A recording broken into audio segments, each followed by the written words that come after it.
ऊपर वाले भाग में ये आभूषण पहने जाते हैं, हम नहीं पहचानते हैं। एक ही आभूषण को हम पहचानते हैं, नूपुरे हम बिजानामी। पैर के अंगुली में जो माता सीता नूपुर पहनती थी, उसको हम पहचान रहे हैं। राम ने कहा अन्य आभूषणों को नहीं पहचानता, इसको तो कैसे पहचान गया? लक्ष्मण जी ने कहा आज तक मैंने सीता के मुख की तरफ कभी नहीं देखा, सीता के किसी अंग की तरफ नहीं देखा। सारे जीवन सीता के चरणों की ही तरफ देखा हूँ। सुबह उठते ही सीता के चरणों को ही नमन करता हूँ, इसीलिए उस चरण के आभूषण को मैं पहचानता हूँ। यदि मेरे शब्द प्रसून के ऊपर आप लोगों के दिल में आदर का भाव है, तो आज दिन से यहाँ से प्रतिज्ञा लेकर के जाएंगे कि पराई नारी के चरण को छोड़कर किसी भी अंग के तरफ दृष्टि नहीं डालेंगे, नहीं तो दृष्टि में दोष लग जाएगी। मनुष्य नहीं कहलाएंगे। पराई नारी पर दृष्टि डालने वाला रावण था, दुर्योधन था, मनुष्य भी नहीं कहला सका। इस मंच पर ऐसी ऐसी शिक्षा दी जाती है। आज तक दुनिया भर के सब कुछ जीवन में किए हैं, लेकिन पूजनीय नहीं हो सके, आदरणीय नहीं हो सके, सम्मानीय नहीं हो सके। लेकिन 2 दिनों के सत्संग कार्यक्रम में इतने शब्द प्रसून बरसेंगे, यदि आप लोग हृदय में धारण कर लेंगे, इसी जीवन में पूजनीय हो जाएंगे, आदरणीय हो जाएंगे, सम्मानीय हो जाएंगे।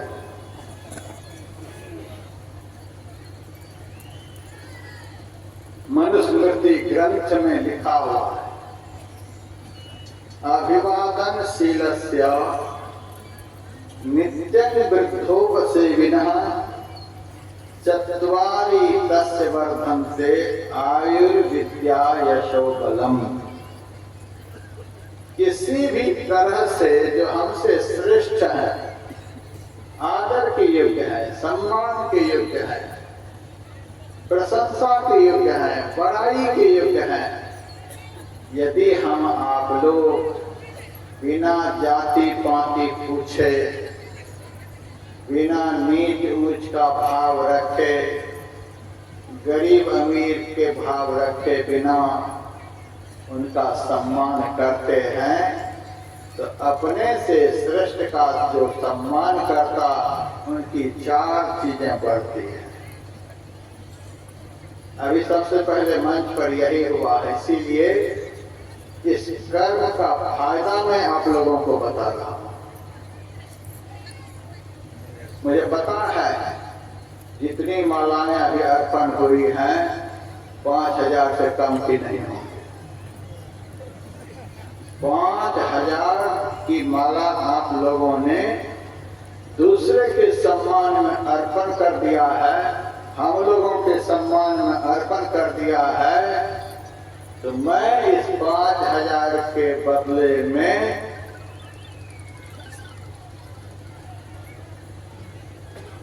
5 जन्म को कौन कहे, सारे जन्म को धन्य धन्य बना देना चाहता हूं।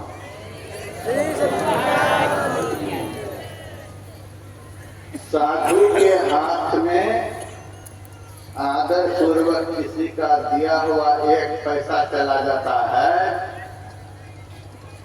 तो पैसा तो है एक ही है। यदि साधु सच्चा है, उस पैसे को साधु ने जेब में रख लिया, तो 1 पैसा साधु की जेब में जाकर के आपके भाग्य में हिमालय पहाड़ का रूप धारण करेगा, बहुत विशाल रूप धारण करेगा। आदर पूर्वक आपका अर्पण किया हुआ 1 ग्रास भोजन भी यदि सच्चा साधु ग्रहण कर लेता है, आप विश्वास मानिए, आप किसी भी जीवन में कभी भूखे नहीं मरेंगे। एक एक ग्रास का कितना गुना अधिक करके साधु वापस करते हैं, इतना दुनिया में वापस करने वाला कोई नहीं मिलेगा।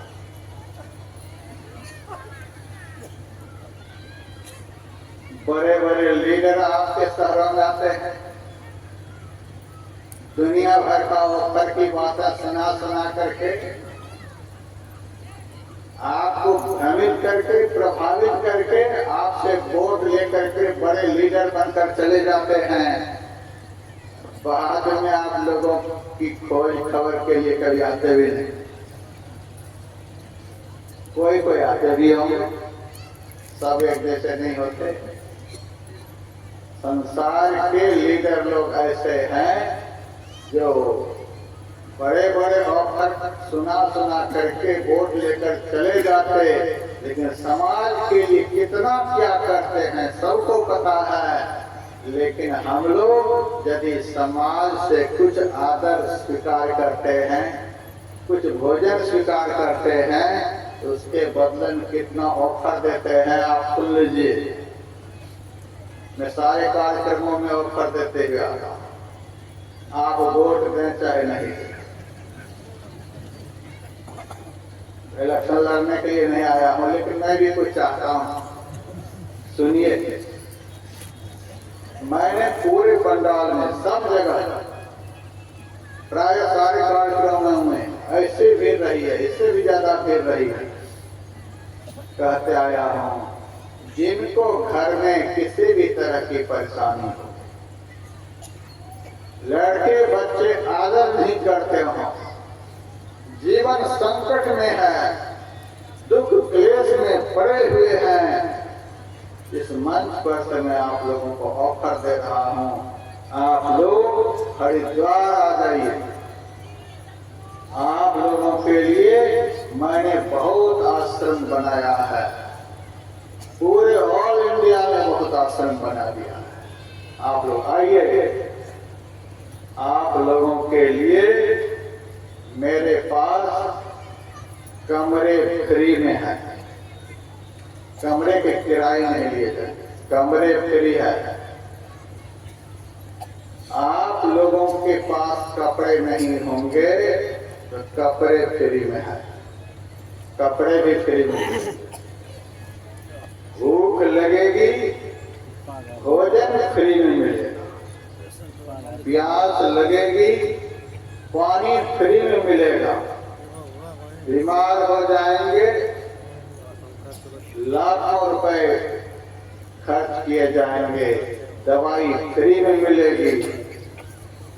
और आश्रम में भजन करते करते मर जाएंगे तो वैकुंठ फ्री में मिलेगा। श्री सद्गुरु महाराज की जय। कितना ऑफर भेजेगा, मैं रजिस्टर लेकर के आया हूँ, आप लोग अपना नाम लिखा सकते हैं। लेकिन मुझे भरोसा नहीं कि 2-4 वोट भी मिलेगा। सुनाते आ रहा हूँ, मैदान के सारे लोग जयकार हो जाते हैं, लेकिन 5 भी नाम नहीं लिखाते। महाराज 5 आदमी एक बार परीक्षा करके देख लें, आपकी व्यवस्था होती है कि नहीं होती। हमारे लेवा लगान के कुछ लोग गए हैं जो देखते हैं कितने आश्रम हैं, कितनी व्यवस्था है। अपने घर में तो मोदी छाप चावल खाते होंगे, मेरे यहाँ बासमती चावल है, आइए हम लोग, लेकिन नहीं आए। देखिए, आप लोगों ने 5000 रुपए से हम महात्माओं का स्वागत किया है, तो हमने आपको 5-5 ऑफर दिया, वैकुंठ तक का ऑफर दिया। आप लोग आ सकते हैं। और सुनिए, अभी जो आप लोगों ने साधु महात्माओं के सम्मान में 5000 के लगभग खर्च किए, इसके बदले में 4 चीजें इस मंच पर से प्रदान कर रहा हूं।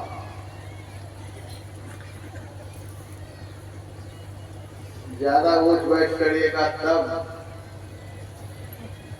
जो भी देने वाला वो भी रख लूंगा।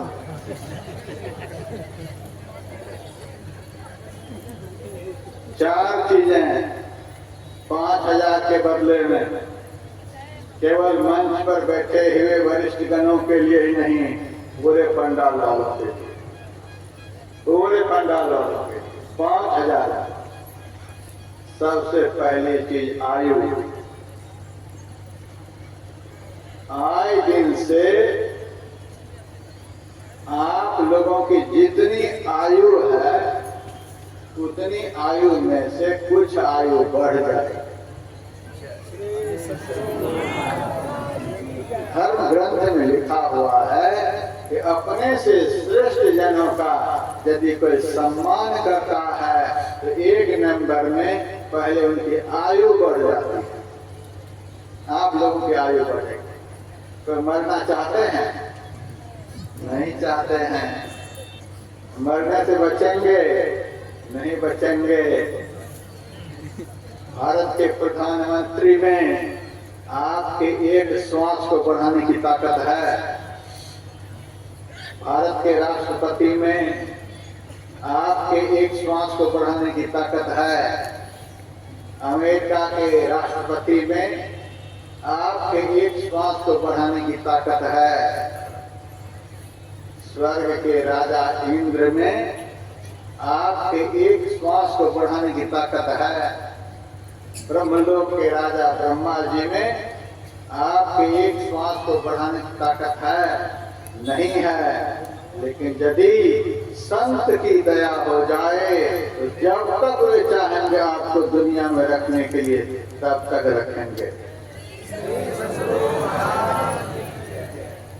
क्योंकि जिस परमात्मा ने संसार के समस्त प्राणियों को आयु दे रखे हैं, श्वास की पूंजी दे रखे हैं, उस परमात्मा से संत का डायरेक्ट संबंध होता है।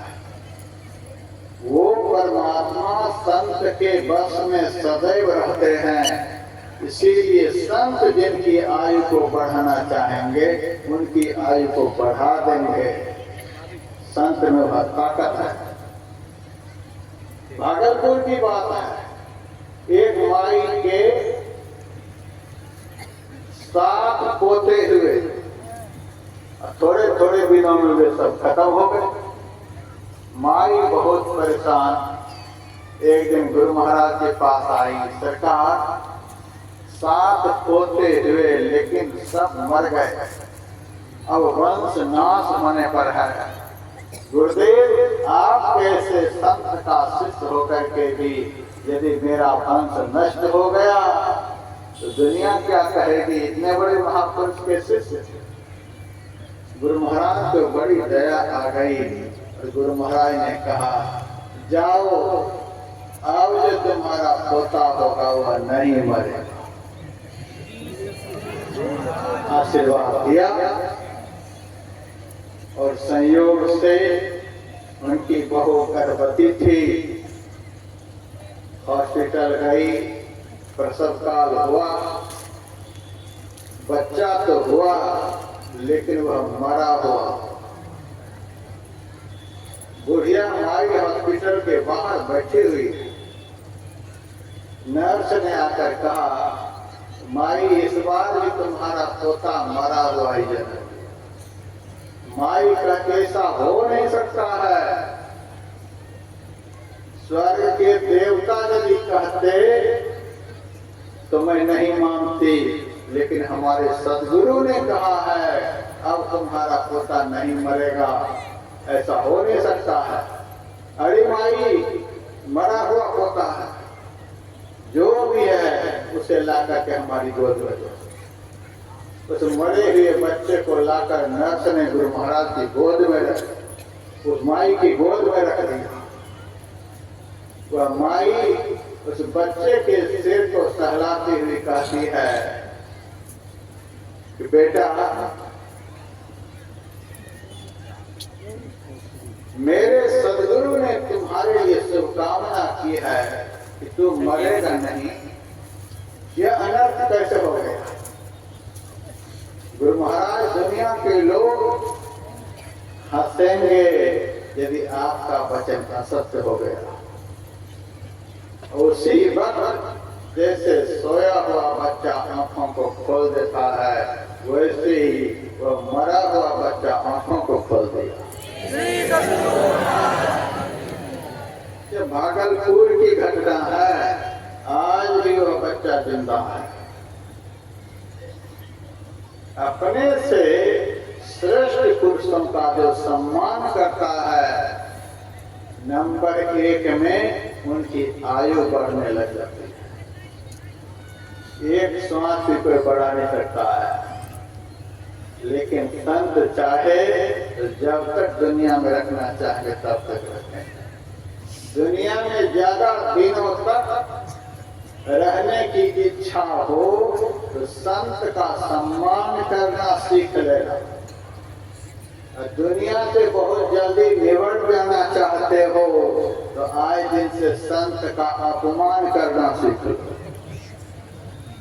रावण के ऐसे बलि भी निबट गए, दुर्योधन के ऐसे बलि भी निबट गए, ऐसे ऐसे कितने निबट गए, लेकिन संत का सम्मान करने वाला आज भी संसार में अमर है। आज भी दुनिया उसका नाम है, आयु बढ़ेगी। दूसरे नंबर में अपने से श्रेष्ठ पुरुषों का सम्मान करने से विद्या बढ़ती है, ज्ञान बढ़ता है। आज दिन से आप लोगों का ज्ञान बढ़ेगा। श्रेष्ठ पुरुषों का सम्मान करने से समाज के लोगों का ज्ञान बढ़ता है, सबका ज्ञान बढ़ेगा। तीसरे नंबर में जिनके पास ज्ञान होगा उनके द्वारा काम दुनिया में ऐसा ऐसा होगा जो आम लोग नहीं कर पाएगा। ज्ञानी पुरुष सोच समझ करके बढ़िया काम संसार में करेगा। जो संसार में बढ़िया काम करेगा, संसार में उसी का नाम होगा, उसका यश बढ़ेगा। तीसरी चीज है यश। चौथी चीज बलम, शरीर का बल बढ़ेगा, शरीर स्वस्थ होगा, शरीर बलवान होगा, शरीर निरोग होगा। 5000 की फूल मालाएं समाज को कितना कुछ प्रदान करती है। यदि ये सब चाहते हैं तो सबका सम्मान करना सीखें। ये थोड़ा सा अभी जो मान सम्मान हुआ उस पर आप लोगों को मैंने सुनाया, अब सुनिए जो सुनाना है। गुरु महाराज के नियमानुसार अभी रामचरितमानस ग्रंथ का पाठ करके सुनाया गया। प्रसंग है सुंदरकांड का। होली का बहुत बड़ा त्योहार सामने है और मनुष्य जीवन का सबसे सुंदर काम हमारे लवा लगान के सत्संगियों ने किया है। मनुष्य जीवन का सबसे सुंदर काम। बड़े बड़े मंदिरों की चर्चा हुई अभिनंदन पत्र समर्पण के माध्यम से। बड़े बड़े मंदिरों की चर्चा हुई, लाखों लाख करोड़ों करोड़ रुपए वहां खर्च हुए हैं। लेकिन सुना जाता है कि एक दिन में कम से कम 10 किलो गांजा पी जाते हैं। जहां लाखों लाख करोड़ों करोड़ खर्च हुए हैं, वहां से इतनी बड़ी उपलब्धि समाज को 10-15 किलो गांजा तो जरूर ठोके। कितने चिलम फूटते होंगे पता नहीं।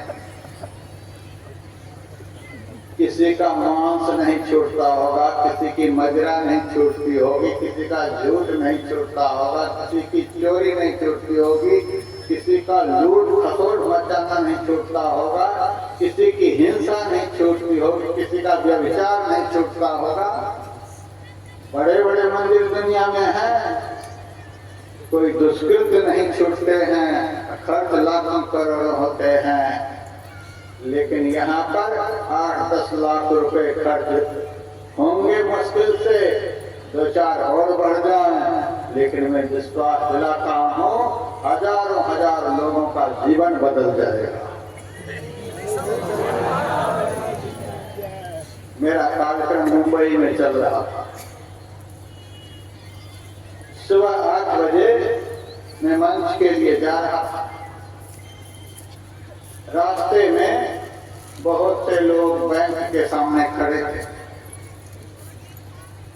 मैंने गाड़ी खड़ी कर दी, लोगों से पूछा क्या बात है, 8 बजे तुम लोग इतनी लाइन में बैंक के सामने खड़े हो? महाराज मोदी जी ने 1500 के नोट बंद कर दिए, 50 दिनों का समय दिया, उन्हीं नोटों को बदलने के लिए हम लोग लाइन में खड़े हैं। मैंने कहा अभी तो 8 ही बजे हैं, 10 बजे बैंक खुलेंगे, 2 घंटे भी खोलो, काहे खड़े हो? अरे महाराज पता नहीं नोट बचेंगे कि नहीं बचेंगे, मैनेजर कह देंगे नोट खत्म हो गए कल आ जाना, इसीलिए पहले से लाइन में। अरे छोड़ो कोई बात नहीं, 1500 के नोट बंद हो गए हैं, 150 तो चल ही रहे हैं, उससे काम चला लेना। अभी 2 घंटे मेरा सत्संग यहाँ चलेगा। मुंबई में जब सत्संग होता है मेरा, पूरे पंडाल में सोफा लगाया जाता है। ऐसा पंडाल सजता है कि आप लोग कभी आ सकते हैं देखने के लिए। ऐसी व्यवस्था होती है, लगता है कि धरती पर स्वर्ग बना दिया गया। आ जाओ, सोफा पर बैठ करके मजे से 2 घंटे सत्संग सुन लेना। नाश्ता पानी की भी भरपूर व्यवस्था है। उसके बाद बैंक के सामने खड़े हो जाओ, समय का सदुपयोग हो जाएगा। उनमें से एक आदमी मेरे ऊपर बिगड़ गया। आप पागल बनाते हैं दुनिया को। यहाँ हम 2 घंटे खड़े रहेंगे तो नोट बदल जाएंगे, वहां सत्संग में 2 घंटे बैठने से मेरा क्या बदलेगा? मैंने कहा रे पागल आदमी, यहाँ 2 घंटे खड़े रहोगे तो तुम्हारे नोट बदल जाएंगे, और वहां मेरे पास सत्संग में 2 घंटे बैठोगे तो तुम्हारे जीवन बदल जाएंगे। तुम्हारा मन बदल जाएगा, तुम्हारी बुद्धि बदल जाएगी, तुम्हारा स्वभाव बदल जाएगा, तुम्हारा विचार बदल जाएगा, तुम्हारे जीवन की दिशा और दशा बदल जाएगी। यदि जानवर से बदलकर मानव बन जाना चाहते हो तो सत्संग में आकर के बैठ जाओ। यदि मानव से सिद्ध बन जाना चाहते हो सत्संग में आकर के बैठ जाओ। यदि सिद्ध से देवता बन जाना चाहते हो यहाँ सत्संग में आकर के बैठ जाओ। और यदि देवता से भगवान बन जाना चाहते हो तो संत की शरण में आकर के बैठ जाओ। बनाते बनाते बनाते संत आपको वह बना देंगे कि आप इसी शरीर से भगवान बन जाएंगे, भगवान की तरफ पूजनीय हो जाएंगे। हमारे गुरुदेव 19 साल की उम्र में गिरी का परित्याग कर दिए थे। जहां तहां गुरुओं की खोज में भारत में भटकते रहे और आखिर में हमारे गुरुदेव को, आवाज को टाइट रखो, अंत में हमारे गुरुदेव को परम संत बाबा देवी साहब मिले। और परम संत बाबा देवी साहब ने हमारे गुरुदेव को ऐसा बना दिए। उन्होंने कहा, लाला तुमको खाने के लिए रोटी मिले चाहे नहीं मिले, लेकिन तुम्हारी बराबरी का इस मजहब में दुनिया में कोई नहीं हो सकता। बाबा देवी साहब ने हमारे गुरुदेव को मनुष्य से भगवान बना दिया। आज देख रहे हैं आप लोग कितनी संख्या में यहाँ आए हुए हैं। इनके प्रभाव से प्रभावित होकर आए हुए हैं।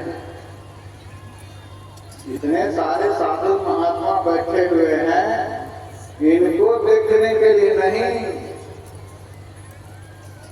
मुझको देखने के लिए नहीं, और भी हम मंच पर वरिष्ठ नागरिक हैं उनको देखने के लिए नहीं। मैं विश्वास दिलाता हूँ आप लोग मनुष्य के रूप में जो भगवान विराजमान है उन सदगुरुदेव को देखने के लिए आए हैं।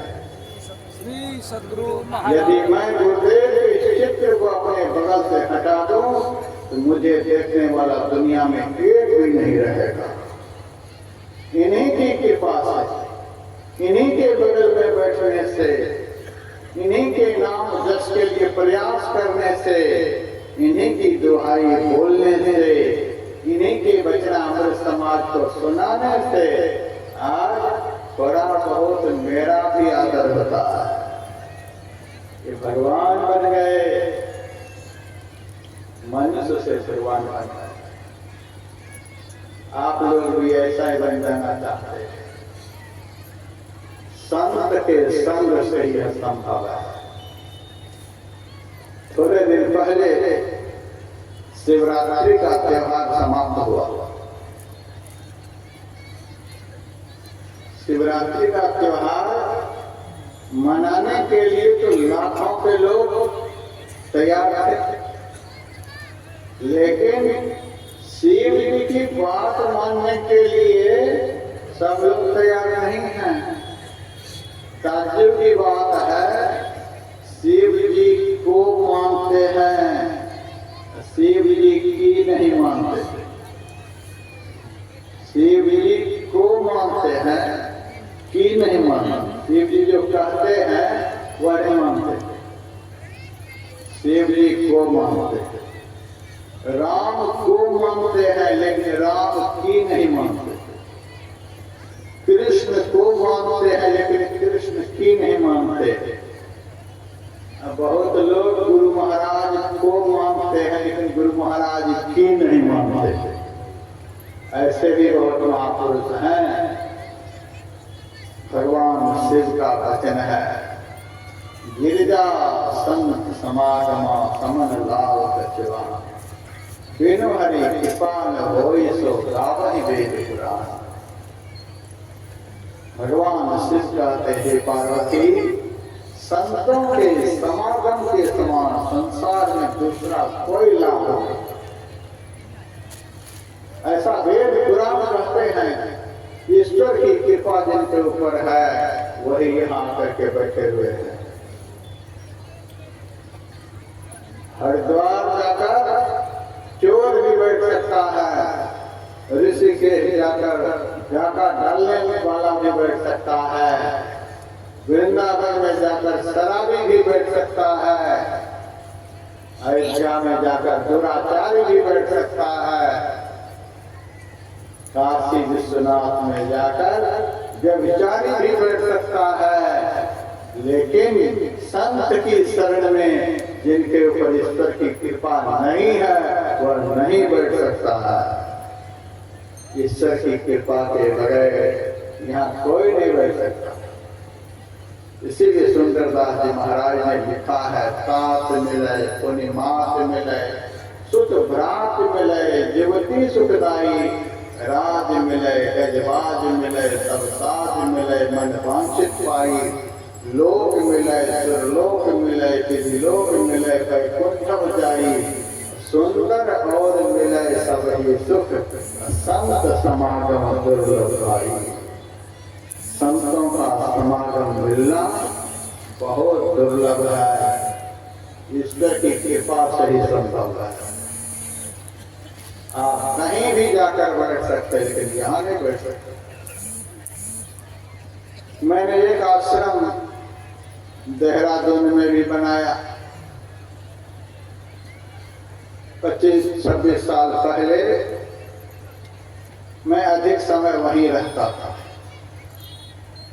आश्रम के नीचे नदी बहती है, शाम के समय टहलने के लिए निकलता था। पहाड़ के लोग उस वक्त बहुत शराब पीते थे। वहां के लोग कहते थे सूरज अस्त है और पहाड़ी मस्त है। सब देहरादून काम करने के लिए जाते और शाम के समय शराब पीकर आपस में गाली गलौज करते हुए अपने घर के लिए आते। 10-15 का झुंड है, आपस में एक दूसरे की चुगली, एक दूसरे को गाली बकते हुए आ रहा। रास्ता एक ही, मैं टहलने के लिए निकलता था। मैं इधर से जा रहा हूँ, ये शराबी लोग शहर से उधर से आ रहे हैं। मुझे डर भी लगे, इतनी संख्या में लोग हैं, मैं अकेला कुछ कहना बैठे, लेकिन हिम्मत जुटा करके चलता ही रहता था। बिहार का आदमी दुनिया में डरेगा नहीं। मैं अकेला चला गया था देहरादून में आश्रम बनाने के लिए, तो 10-20 पहाड़ के लोग आ गए डरा धमका कर भगाने के लिए। आपको पता है हम लोग पहाड़ी हैं, आपको भगा देंगे। मैंने कहा तुम लोग पहाड़ी हो, हम बिहारी हैं, अकेले जम कर दिखा देंगे, भागेंगे नहीं भागा। तो हिम्मत तो है यहाँ की मिट्टी में। मैं अकेले जा रहा। ये सारे गाली गलौज करने वाले मेरे सामने आए, तो सामने आकर बोलते क्या राम राम महाराज, राम राम महाराज। तब जान में जान आई। मेरे सामने आते ही राम राम महाराज करने लगे। बात क्या है? मैंने कहा तुम लोग आपस में गाली गलौज करते हुए आ रहे थे, मेरे पास आते ही राम राम महाराज करने लगे, बात क्या? तब उन लोगों ने कहा महाराज हम लोग तो नकली नशा पीते हैं, आप असली नशा पीते हैं, इसलिए आपके नशा के सामने मेरा नशा उतर जाता है। हम तो सिर्फ पीट लिया है भगवान, हम तो आज से कोई नशा नहीं पिए। ये शराबी कहता है आप असली नशा पीते हैं। तो असली नशा कौन है? अरे असली नशा कौन है? तब उन शराबियों ने कहा जो नशा कुछ देर के बाद उतर जाए वह नकली नशा है, जो नशा चढ़े तो जीवन में कभी उतरे नहीं वह असली नशा है। वह असली नशा भजन का नशा है। नाम खुमारी नान का चढ़ी रहे दिन रात। भगवान के नाम की मस्ती यदि जीवन में आ जाए तो आग में भी बिठा दिया जाएगा तो मस्ती कभी कम नहीं होगी। और परम भक्ति मीराबाई भी कहती हैं लागी मोहे राम खुमारी हो, निष्दिन बरसे मेहरा भीजे तन सारी हो, लागी मोहे राम खुमारी हो। राम नाम की मस्ती मुझे लग गई है, दिन रात अमृत की वर्षा होती रहती है, आनंद में डूबती रहती हूँ, नशा कभी उतरता ही नहीं। सहजबाई राजस्थान में भक्ति नहीं, वह भी कहती हैं भयाजी हरिरस की मतवाला, आठ पहर झूमत ही बीते डाल बिहार सब भरा, आठों पहर झूमते ही बीतते हैं, ऐसी मस्ती है। हरिद्वार से वही मदिरा पिलाने के लिए आपको यहाँ आया हूँ। जो मस्ती कभी उतरेगी नहीं, काल यमराज के सामने भी मस्ती उतरेगी नहीं। पियत पियत मन मगन भय है, मदवे नाम चुरेवों, किना राम गुरु की सत महिमा, फिर ना यह तन पैवों, मैं कलवारिन भयवों। ऐसी मस्ती महाराज, आप असली मस्ती। हमारा नशा तो थोड़ी देर में उतर जाता है। जहाँ हमारी जन्मभूमि है, जन्मभूमि से थोड़ी दूरी पर एक डोम का घर था। सुअर पालता था, सुअर चढ़ाता था, शराब भी खूब पीता था। एक दिन शराब की मस्ती में जा रहा था, सामने से पास के गांव के धनवान व्यक्ति हाथी पर बैठकर आ रहा था। उस हाथी के मालिक से यह शराबी कहता है, मालिक ये हाथी बेचोगे? उन्होंने देखा खाने के लिए रोटी नहीं मिलती है, हाथी की बात कर रहा है, हाथी बेचोगे? उन्होंने कहा कि हाँ बेचेंगे। कितना में दोगे? कहा 25,000। ठीक है महाराज, सुबह आ रहा, सुबह आ रहा। ठीक है आ जाना। वो अभी चला गया, मालिक भी चले गए। सवेरा हुआ, वह धनवान व्यक्ति उसको पहचानता था। सिपाही तो भेजा, जाओ बुला कर लाओ। बुला कर लाया। अरे तुम तो सामने हाथी खरीद रहा था, लाया पैसा? मालिक हम कहाँ हाथी खरीद रहे थे? अरे तुम्हें तो बोल रहा था, जो खरीद रहा था मालिक वो तो रात में ही चला गया। रात में चला गया? हाँ महाराज, वह तो बोतल बोल रही थी महाराज। बोतल का नशा तो 2-4 घंटे में ही उतर गया। जो पिए इसको उमरे जिंदगानी में, लाखों बह गए इस बंद बोतलों के पानी में, वह नशा उतर गया। उन शराबियों ने मेरे से कहा, महाराज आप जो पीते हो, आपके नशा के सामने मेरा यह झूठा नशा उतर जाता है।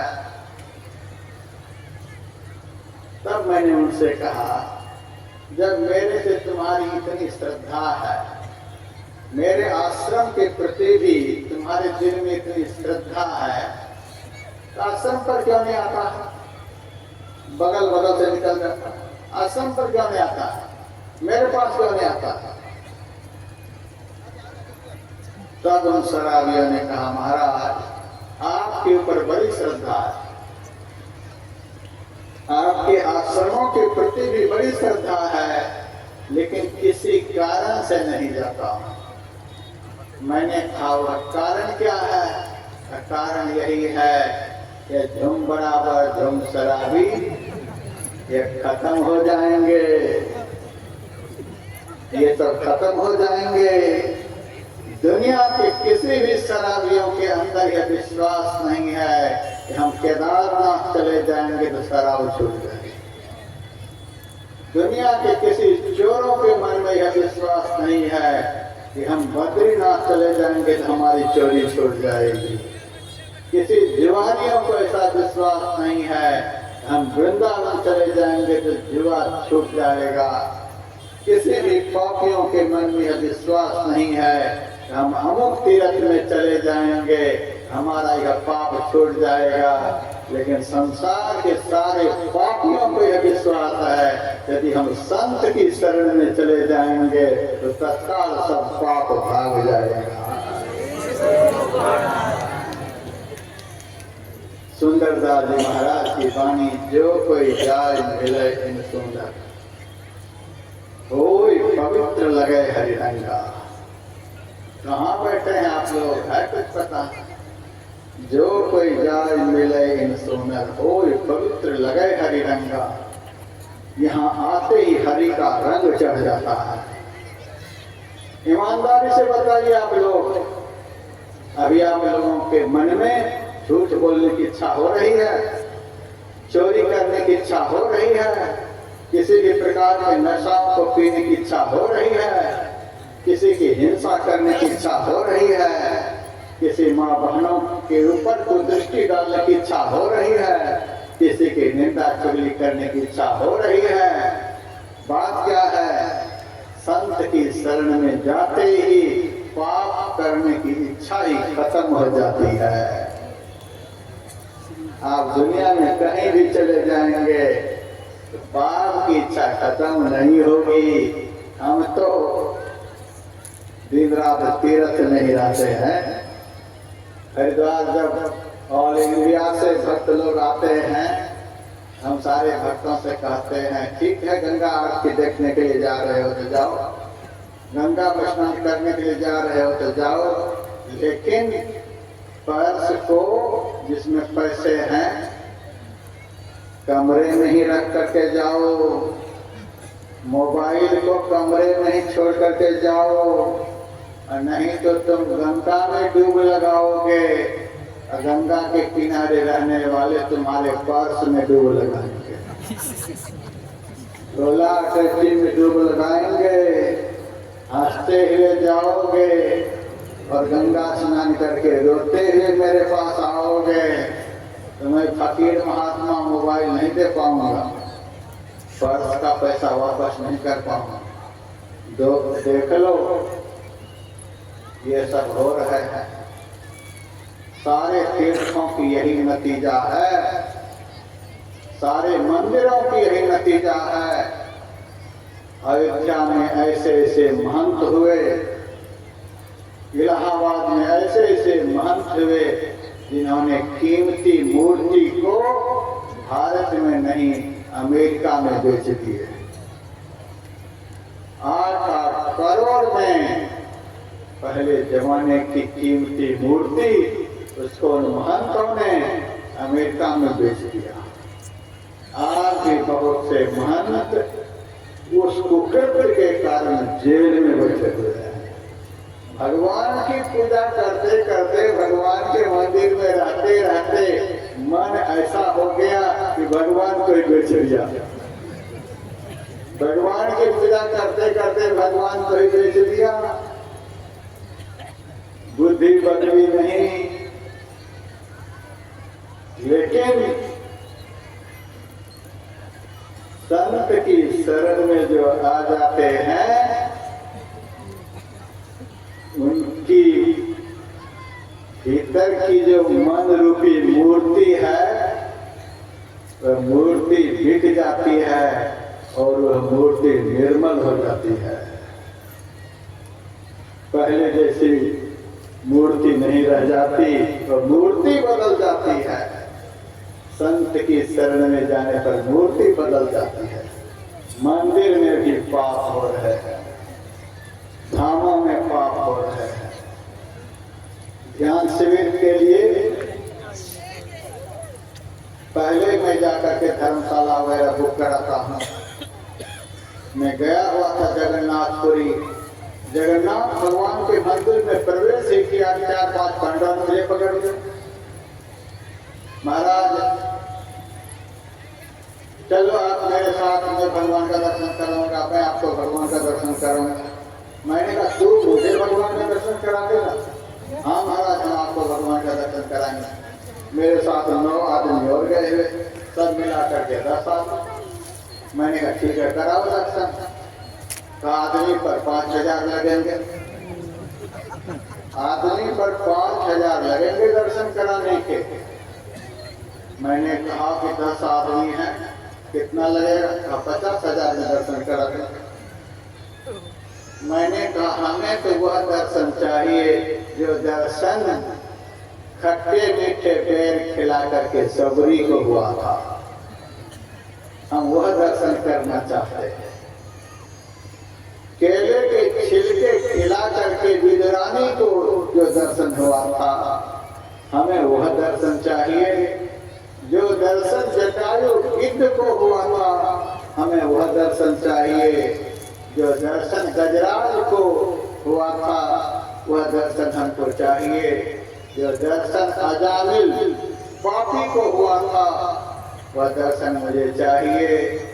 जो दर्शन ध्रुव प्रहलाद को हुआ था, फ्री में हुआ था, वह फ्री वाला दर्शन यदि करा सको तो करा दो। पैसे वाला दर्शन हम गरीब साधु कैसे करेंगे? इतना दिल से मैंने उनसे कहा तो भी दया नहीं आई। ऐसे नहीं होता महाराज, आप तो कुरान पढ़ाने लग गए हो। ऐसे नहीं होता, कुछ लगेंगे। मैंने कहा इतने पैसे नहीं है, फिर मैं जा रहा हूँ। तब कहता चलो कुछ कम कर देता, आधा दे दो, 25,000। मैंने कहा 25,000 में भी नहीं दो। आखिर होते होते होते मैंने कहा 500 से ज्यादा हम नहीं दे पाते। मैं भी बिहार का था, 500 से ज्यादा नहीं दे। 10 आदमी को दर्शन करना होगा। वह सोचा जो मिल जाए इनसे वही ले लो, नहीं तो ये चला भी जाए, कम से कम बोनी हो जाए। महात्मा से बोनी करना चाहता। साधु संत माता पिता को देना चाहिए, उन्हीं से लेने की प्रवृत्ति तीर्थ में। चलो दे देते हैं 500 रुपए। जेब से पैसे निकाल ही रहे थे, तब तक संयोग से मुझे जानने वाला एक आदमी वहां आया। उनका घर वही जगह नागपुरी में था। महाराज आप यहाँ हैं? महाराज जी आप यहाँ हैं? मैंने कहा यहाँ आया हूँ, धर्मशाला बुक कराना। आ गया मंदिर में दर्शन के लिए। दर्शन हो गया। मैंने कहा नहीं हुआ, ये कराएगा दर्शन, 500 में ठेका हुआ है। 10 आदमी को दर्शन कराने का 500 में ठेका हुआ, ये कराएगा। तो वो कहता महाराज वही तो मूर्ति है, देखने दे वही मूर्ति थी। मैंने कहा वही मूर्ति था? हाँ हाँ, जो पैसे निकाल रहे थे वो जेब में ही रख लिए। वो कहता ये पापी कहाँ था, अगर जो भी मिलने वाला था वो ही खराब कर दिया। अरे क्या कर दिया तुमने? अरे महाराज दे दो, निकाल रहे थे। मैंने कहा जब दर्शन हो ही गया तो पैसा क्यों दो? हम तो यही चाहते थे। आज तक जितने भी भक्तों ने भगवान का दर्शन किया वह फ्री में दर्शन किया। यदि पैसे से दर्शन होता तो सबसे पहले टाटा बिरला दर्शन कर लेता, अनिल अंबानी दर्शन कर लेता, मुकेश अंबानी अडानी दर्शन कर लेता, अमेरिका के राष्ट्रपति दर्शन कर लेता, भारत के राष्ट्रपति दर्शन कर लेता। लेकिन इनके नसीब में भगवान का दर्शन नहीं। भगवान का दर्शन तो मैया सबरी ने किया, गिद्ध जटायु ने किया, गजराज ने किया। गणिका अजानिल ज्ञात गीत गजाद खल तारे खना, इन सबको भगवान का दर्शन हुआ। मंदिर में भी पाप हो रहा है। हम आजकल भक्तों से कहते हैं मंदिर ज्यादा नहीं बना। अमेरिका की एक कंपनी है जिन्होंने प्लान बनाया कि भारत में किस तरह से भारतीय लोगों का पैसा इकट्ठा किया जाए, कैसे भारत के लोगों का पैसा लूटा जाए। अमेरिका की कंपनी ने बड़ा भारी षड्यंत्र रचा कि भारत के लोग बड़े धार्मिक होते हैं और उन लोगों ने बेंगलुरु में, मदुरई में, मद्रास में, मुंबई में, दिल्ली में और मथुरा में भगवान की छाती पर मंदिर बनाया। नाम नहीं बोलूंगा मंदिर का। एक एक दिन में करोड़ों करोड़ रुपए का चढ़ावा आता है। यह गरीब देश करोड़ों करोड़ उस मंदिर में जाकर चढ़ाते हैं। माँ बाप पानी के लिए, रोटी के लिए घर में मर रहे हैं, लेकिन ये भारत के लोग इतने धार्मिक हैं, उन पापियों के मंदिर में करोड़ों चढ़ाते हैं। जो करोड़ों करोड़ रुपए रोज अमेरिका जा रहा है। यह क्या हो रहा है? पुण्य हो रहा है कि पाप हो रहा है? मंदिर बहुत बने हैं। हम सारे भक्तों सब कहते हैं यदि बनाने का विचार है तो गरीब बच्चों को पढ़ने के लिए एक स्कूल बनाओ, गरीब लोगों के इलाज के लिए एक हॉस्पिटल बनाओ। इस बार मैं कुप्पाघाट आश्रम गया, परसों ही गया। वहां के सारे मेंबरों को, महासभा के मुख्य मेंबरों को कहा जितना खर्चा आप यहाँ कर रहे हैं, करोड़ों करोड़ रुपए खर्च हो रहा है, कोई हिसाब किताब वजह से नहीं हो रहा है, करोड़ों करोड़ खर्च हो रहा है। इससे समाज को क्या, यहाँ पर एक हॉस्पिटल बना देते गुरु महाराज के नाम पर, यहाँ एक बढ़िया स्कूल बना देते गुरु महाराज के नाम पर, और बहुत गरीब बच्चे को फ्री में पढ़ाते, बहुत गरीब लोगों का फ्री में इलाज कराते। गुरु महाराज उस मंदिर से ज्यादा खुश होते। हम तो जहाँ तहाँ केवल स्कूल ही बनाते हैं। पंजाब में, हरियाणा में अपने भक्तों से बनवाता, उत्तर प्रदेश में मैंने बनवाता। एक पैसे की कमाई नहीं, कॉलेज से भी बढ़िया बढ़िया स्कूल बनाया है। यूनिवर्सिटी का सेंटर पड़ता है गुरु महाराज के स्कूल में, एक पैसे की कमाई नहीं। गरीब बच्चे पढ़ते हैं, हमें खुशी होती है। वहाँ कोई पाप नहीं हो रहा है, लेकिन मंदिर में पाप हो रहा है।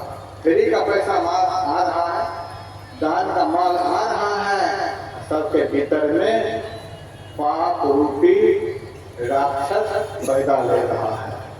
फ्री का माल आएगा तो भीतर से लोभ रूपी राक्षस खड़ा हो जाएगा,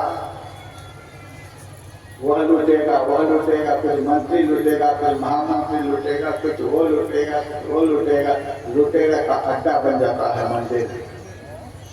लेकिन स्कूल बनाओ, कॉलेज बनाओ, धर्मशाला बनाओ। हमें बड़ी खुशी हुई है विष्णु बाबा के स्थान पर कॉलेज भी बना, इस बात की खुशी है। विष्णु बाबा के स्थान पर धर्मशाला बना, गरीब लोग जाकर के ठहरते हैं, इस बात की खुशी है। लेकिन इस बात की हमको खुशी नहीं है कि सब गजेरी बैठ करके किलो गजा पी रहे हैं।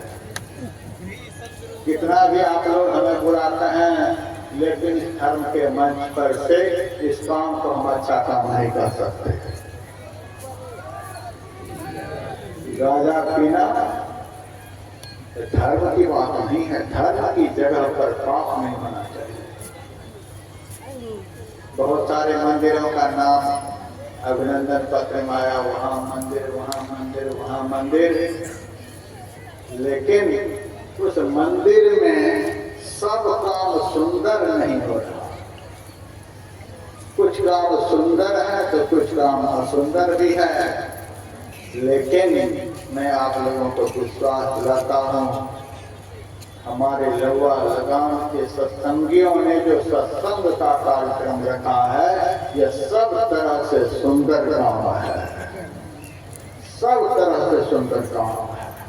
कितने का झूठ छूटेगा, 2 दिनों में कितने का झूठ छूटेगा, कितने की चोरी छूट जाएगी, कितने का नशा छूट जाएगा, कितने की हिंसा छूट जाएगी, कितने का भ्रष्टाचार छूट जाएगा, कितने की निंदा चुगली छूट जाएगी, सबके अंदर की बुराई छूट जाएगी, सबके जीवन में अच्छे अच्छे काम करने की प्रवृत्ति घुस जाएगी। बुराई छूटेगी और अच्छाई घुसेगी। जो कोई जाए मिले सोनर हो, पवित्र लगे हरिरंगा, दोष कलंक सबय मिट जाए, जो नीचा हो जाए सो हो। नीच भी यहाँ आकर के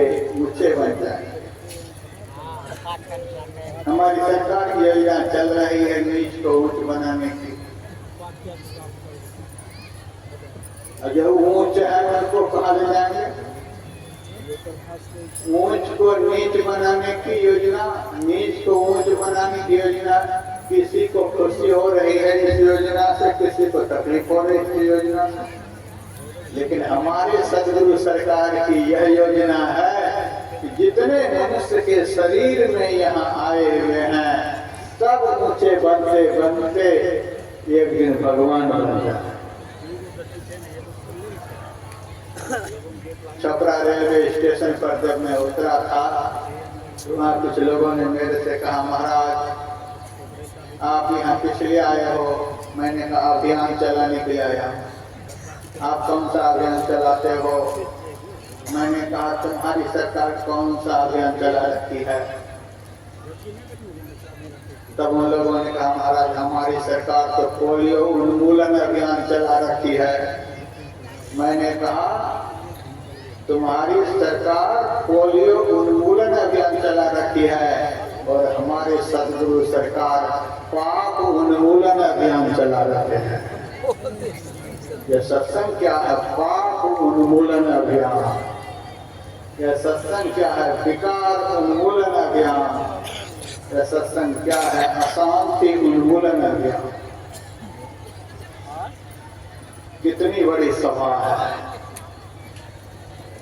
हमारे आयोजक हृदय से थर-थर कांप रहे थे,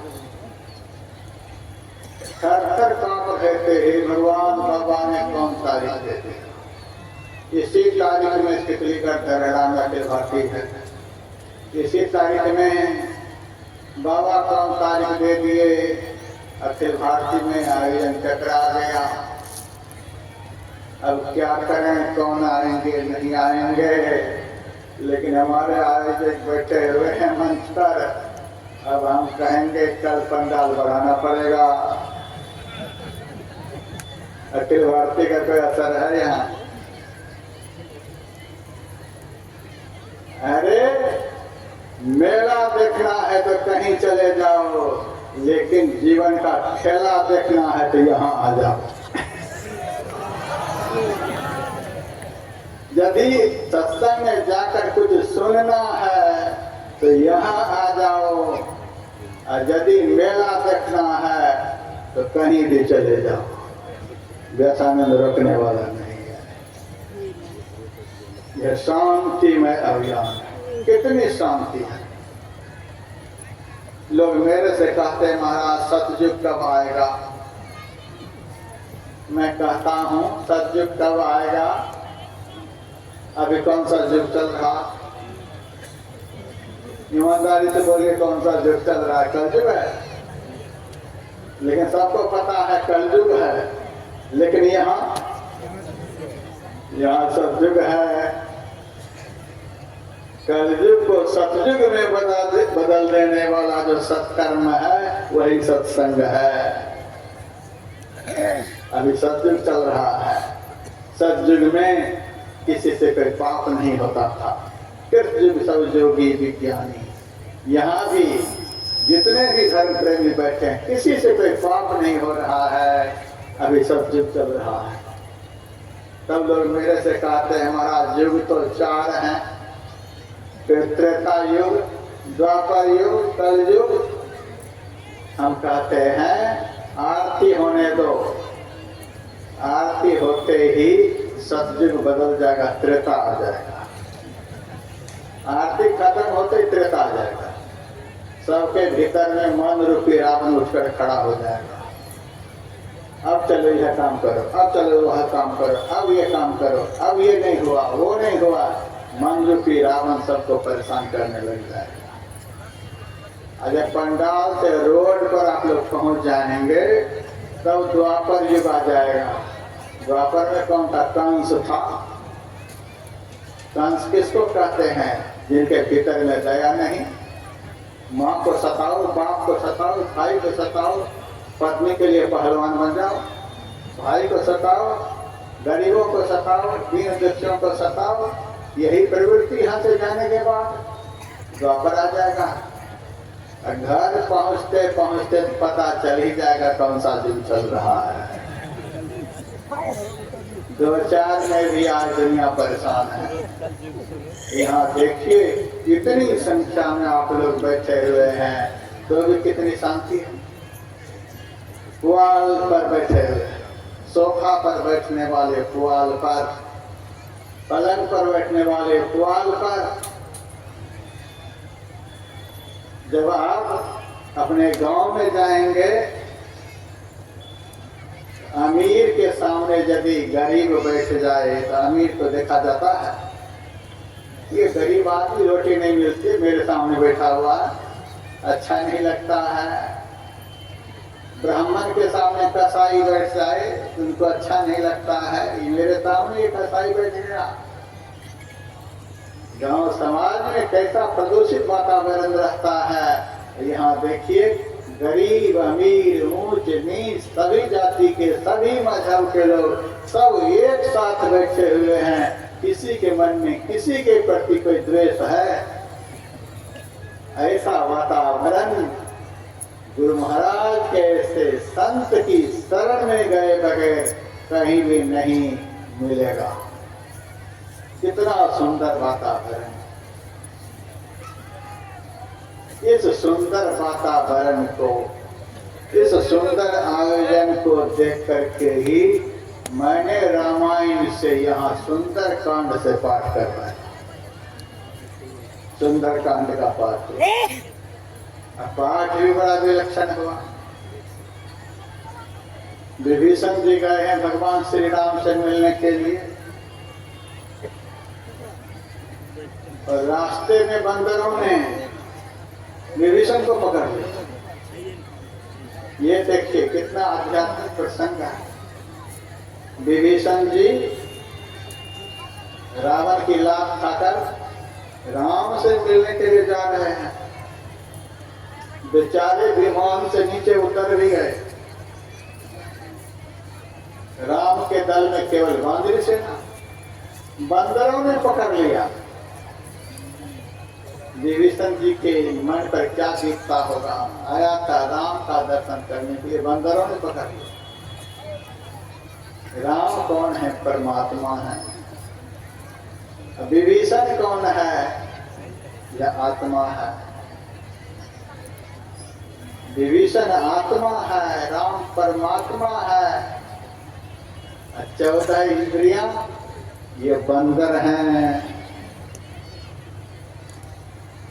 आत्मा रूपी विभीषण जब परमात्मा रूपी राम से मिलने के लिए चलते हैं तो इंद्रिय रूपी बंदर उसे पकड़ लेते हैं, जाने ही नहीं देते। कहाँ जाओगे? आप लोगों के ऊपर ईश्वर की बहुत कृपा है जो पंडाल में आ गए, नहीं तो बहुतों को बंदर ने पकड़ लिया। हमारे शंभू बाबू देखने में बड़े दुबले पतले, इनकी शकल सूरत को जब मैं हरिद्वार में देखता था तो सिर पीटता था, ये मेरा आयोजन कराएगा, ये मेरा रूप रंग देख करके ये कैसे मेरा आयोजन करा लेगा। लेकिन इन्होंने कमाल कर दिया। इतना प्रचार प्रसार किया, मैंने बहुत जगह देखा, बैनर फ्लैक्स लगा हुआ, बहुत प्रचार प्रसार, बहुत लोगों की जानकारी में यह आयोजन है, लेकिन सब नहीं आ पाए। जानकारी में बहुतों को है लेकिन सब नहीं आ पाए। क्यों नहीं आ पाए? इंद्रिय रूपी बंदर ने बहुतों को पकड़ लिया, संत की शरण में नहीं आने दिया। जन्म जन्म का पुण्य जिनका जागृत हो गया, जिनके ऊपर ईश्वर की कृपा हो गई, जिनके भाग्य का दरवाजा खुल गया, वो बंदरों से छूटकर संत की शरण में पहुंच गए। विभीषण को बंदरों ने पकड़ लिया, बांध दिया। बंदर का राजा था सुग्रीव। सुग्रीव गया राम के पास। राम से कहा, भगवान रावण का छोटा भाई आया है आपसे मिलने के लिए, क्या करना? जिन रावण ने सीता का हरण किया है, उसी रावण का छोटा भाई यहाँ आया हुआ है। उनके छोटे भाई के साथ क्या व्यवहार करना चाहिए, आप बताइए। भगवान ने कहा, तुम्हारा क्या विचार है उनके साथ करने का? सुग्रीव ने कहा, हाथ पैर बांध करके खूब कुटाई करने का विचार है। आपके साथ इतना अन्याय जिनके बड़े भाई ने किया है, उनका छोटा भाई आया है, मन तो करता है ढंग से इनकी कुटाई कर। भगवान ने कहा, जो काम रावण करे वही काम यदि राम करने लग जाएगा, राम और रावण में क्या अंतर रह गया? राम वह काम नहीं कर सकते।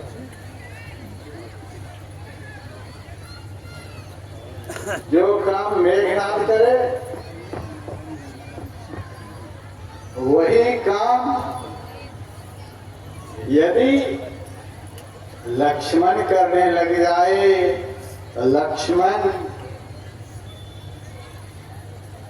देखिए हमारे बड़े प्रेमी है नरेंद्र बाबू आ गए हैं, कोई बात नहीं, आइए आइए आइए आप। अच्छा बैठिए बैठिए, कोई बात नहीं, बड़े प्रेमी है, बैठ करके सुनते हैं, सब जगह आ जाते हैं, मेरा नाम सुनते हैं। जो काम रावण करे वही काम राम करने लगेगा, तो राम और रावण में क्या अंतर है? ऐसा काम नहीं हो सकता है।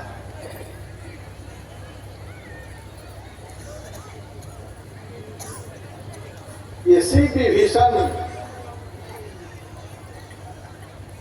के पास मेरा प्यारा हनुमान जी गया और हनुमान जी के साथ रावण ने कैसा व्यवहार किया। रावण का कल्याण करने के लिए मैंने हनुमान को भेजा था, लेकिन हमारे हनुमान के साथ रावण ने कैसा व्यवहार किया। लेकिन सुग्रीव सुन लो,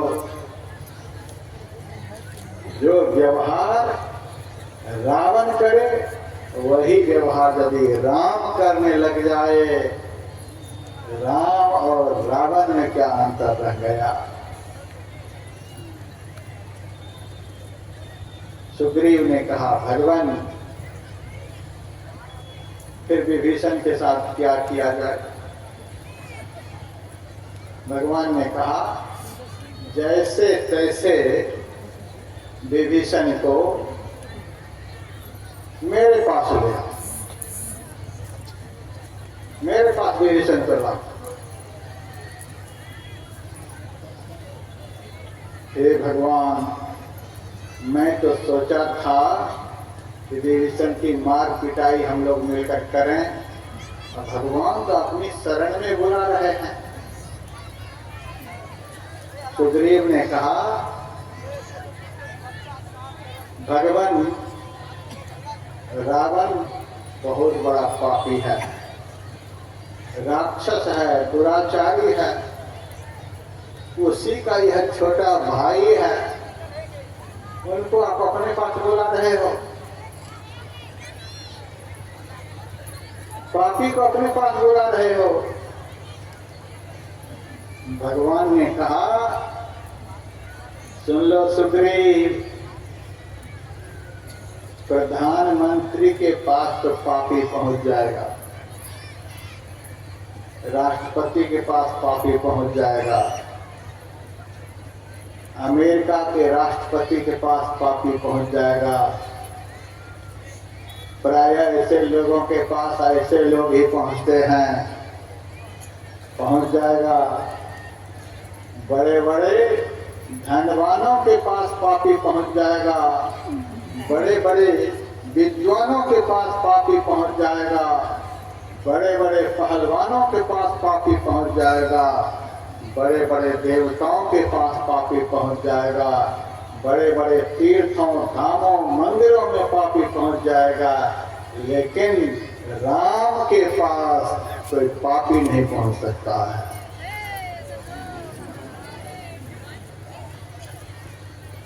यह तो रावण का भाई है, भगवान रावण का भाई है, लेकिन यदि यह पापी होगा तो मेरे पास पहुंच नहीं सकता। राम ब्रह्म है, ब्रह्म के पास पाप वृत्ति वाला नहीं जा सकता है। और सुन लो सुग्रीव, जिनके भीतर में पाप होगा, मेरे पास पहुंचने की बात तो दूर है, मेरा नाम लेना भी उनको अच्छा नहीं लगेगा, मेरी चर्चा सुननी भी उनको अच्छी नहीं लगेगी। पाप बंत कर सहज स्वभाव, भजन मूर्त ही भावन खाऊ। पापी मन का यह सहज स्वभाव है, उनको मेरा भजन अच्छा नहीं लगता। सब कुछ संसार में अच्छा लगेगा, लेकिन भजन करना सबको अच्छा नहीं लगता, क्योंकि जन्म जन्म का पाप भजन में रुचि को पैदा नहीं होने देता। 80 साल का बुढ़ा मेरे पास राजस्थान में आया, मेरे से आकर कहता है, महाराज 13 साल पहले मैंने आपसे नाम लिया था, बुढ़ापे के कारण दिमाग कमजोर हो गया है, नाम भूल गया, एक बार महाराज या फिर से नाम बता देते। मैंने कहा बुढ़ापे के कारण नाम भूल गया, कितने अक्षर का नाम बताया था? महाराज वह भी याद नहीं है। क्यों याद नहीं है? 80 साल की उम्र हो गई है, दिमाग कमजोर हो गया। मैंने कहा 80 साल के कारण दिमाग कमजोर हो गया? हाँ महाराज।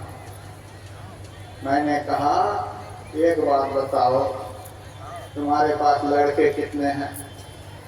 हमारा लड़के 4 हैं। लड़कियां कितनी हैं? तो 3 हैं।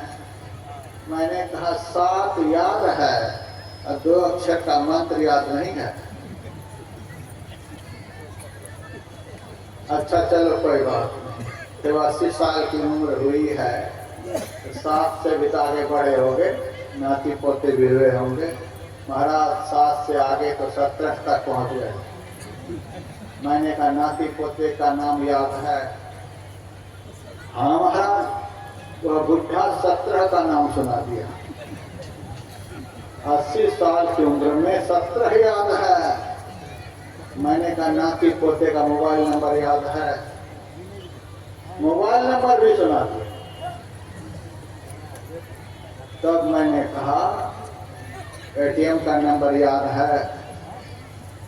वह कहता है इतने आदमी के बीच में कैसे कहूँ, यह भी पता है एटीएम का नंबर सबके बीच में नहीं बोलना चाहिए। मैंने कहा इस 80 साल की उम्र में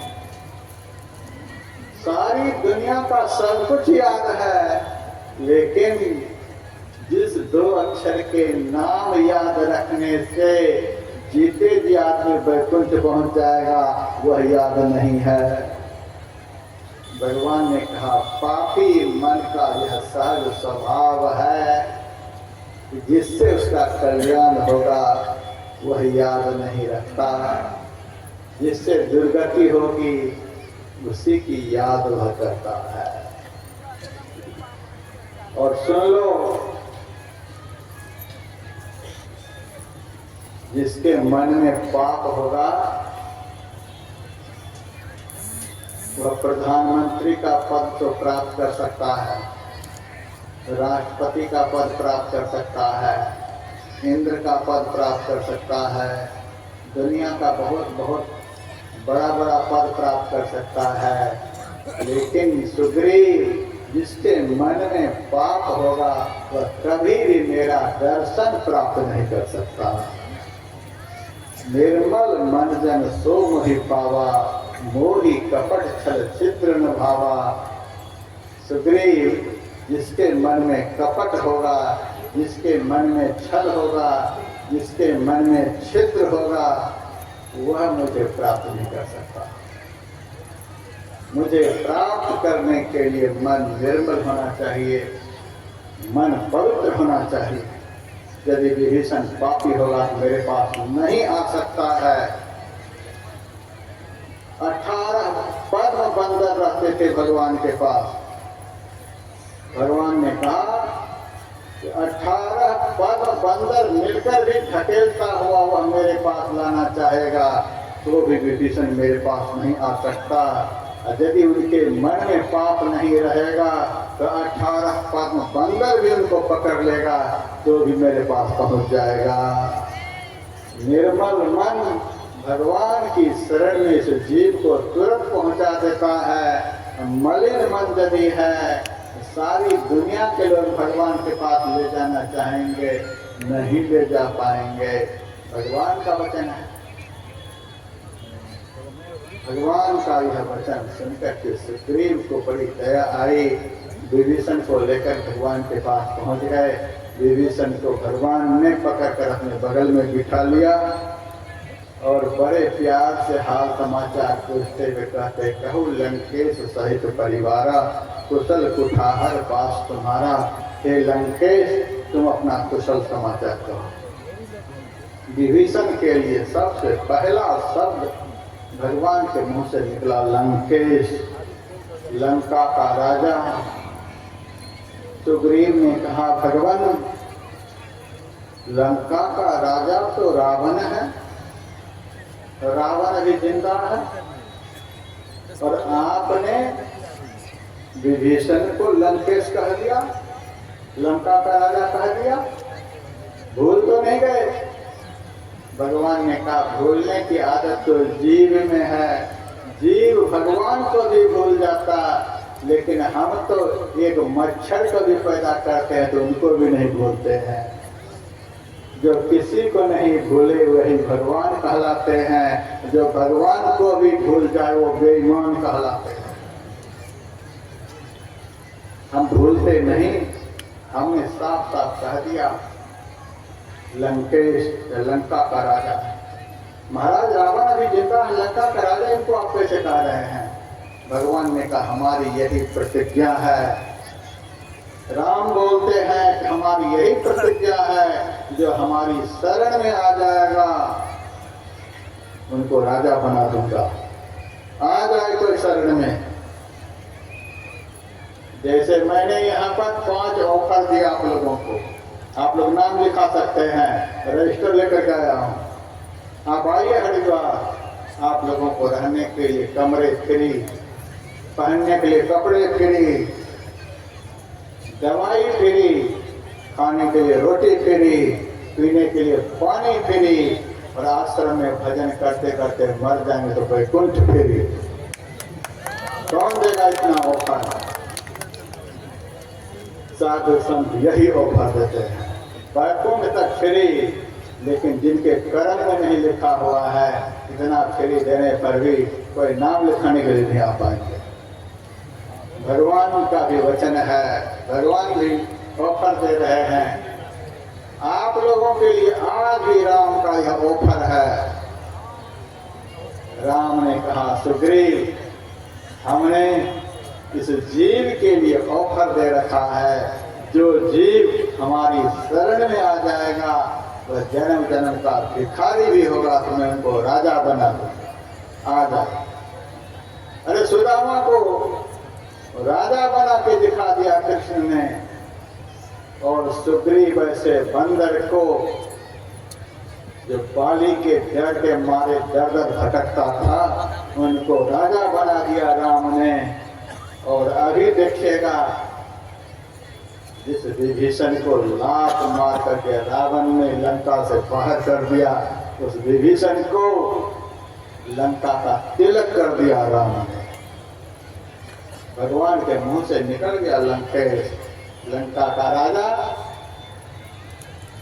महाराज अभी रावण जिंदा है। भगवान ने कहा, मुझे भी पता है, लेकिन मेरी प्रतिज्ञा है, जो हमारी शरण में आएगा राजा बना देगा। सुग्रीव ने कहा, अच्छा आपकी ऐसी प्रतिज्ञा है, आपने विभीषण को लंका का राजा घोषित कर दिया, रावण जिंदा है, यदि वह आपकी शरण में आ जाए तब क्या करेंगे?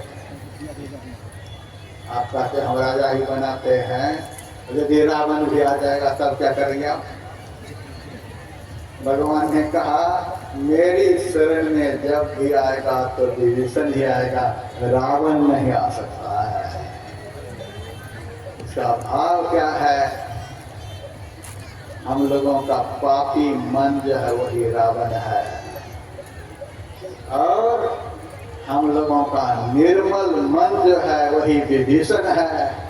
हमारी शरण में निर्मल मन वाला ही आ सकता है, मलिन मन वाला कभी भी नहीं आ सकता। फिर भी यदि सुग्रीव तुम कहते हो रावण आ जाएगा तो आप क्या करेंगे? तो मैं रावण को साथ लेकर अयोध्या चला जाऊंगा और अपने छोटे भाई भरत से कहूंगा कि भरत तू चल मेरे साथ जंगल में रह लेना, मैं रावण को अयोध्या का राजा बना दूंगा। हमारी प्रतिज्ञा है, जो हमारी शरण में आएगा इसको राजा बना दूंगा। और विभीषण को भगवान ने राजा बना दिया, रावण साक्षी है। सुदामा को कृष्ण ने राजा बना दिया, भागवत साक्षी है।